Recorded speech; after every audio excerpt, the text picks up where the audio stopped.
Hi there, my name is Marc Yeats. I'm a composer and a painter. I thought I'd introduce myself, my work, and the new book that I'm going to be writing called Music, Painting, Landscape and Me to you through video. The project is supported by a Developing Your Creative Practice Arts Council England grant. I thought it would be useful to get some context on the project if I introduced myself and my work in a sort of informal biographical way.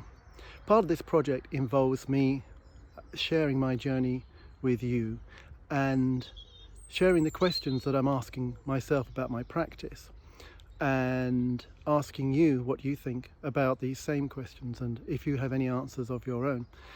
I'll be dealing with that more in the second video in the series. I started painting when I was about 15 years old in a photographic realistic style, painting the British landscape, and have basically been doing that ever since.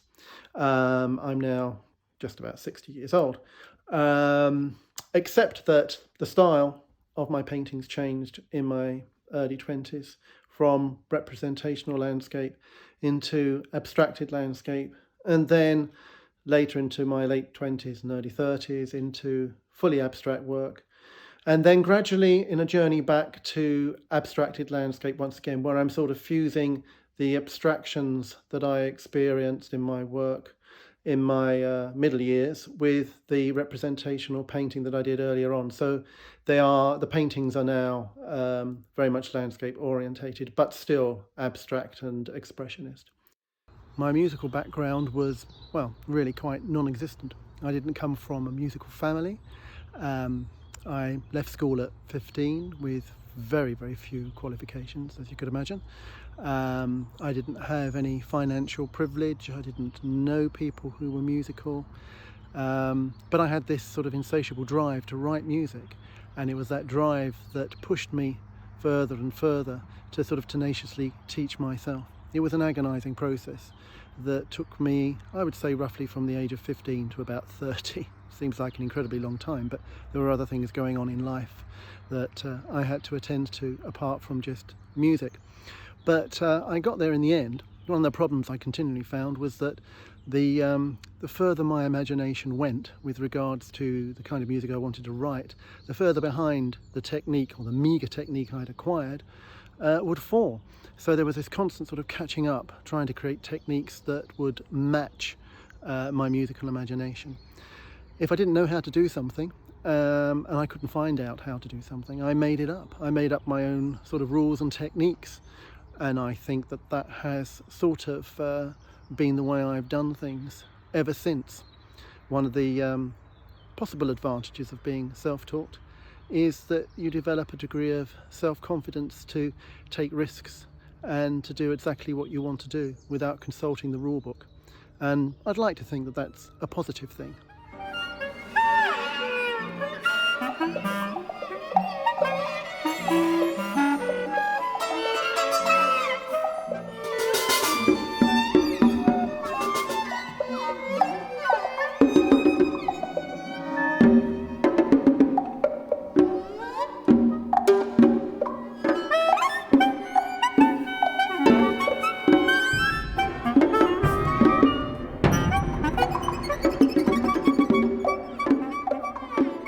Being independently minded and somewhat experimental in the way I approached music was, I think, some of the reasons why I was selected to be part of the High Summer School in 1994. It was run by Sir Peter Maxwell Davies and the Scottish Chamber Orchestra.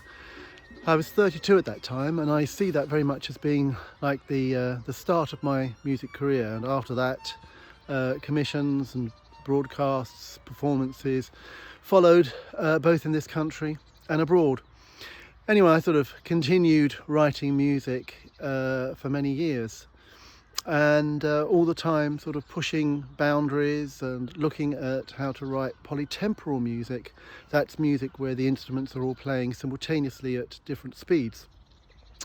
When I was 56, I was very nicely bullied into thinking about doing a PhD, mainly because my friends and family were telling me that I was writing all this music and experimenting with various things, as I say, and instead of just writing the music, I was also in a position to do something else with it, like create a research project.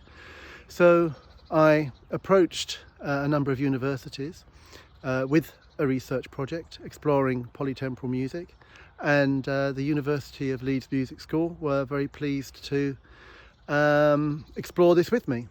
So at the tender age, as I say, of 56, I undertook a PhD, and now in my 59th year I am Dr. Yeats.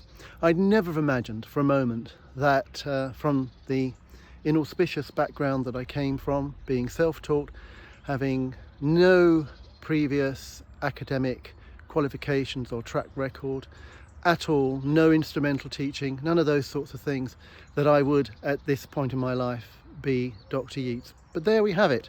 Shows what's possible with, I suppose, a degree of self-belief, determination and a bit of luck. Anyway, the point is that painting and music are central to my creative life. They influence each other. The techniques that I use in each of these art forms has been influenced across the years by the other.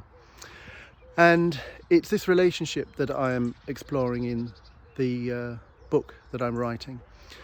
I'm particularly interested to see your thoughts and to hear your thoughts about how these particular aspects of creativity around mixed media, let's say, being inspired by things outside of music, how the questions that I'm asking of my own practice would be answered if you were asking them of yourselves.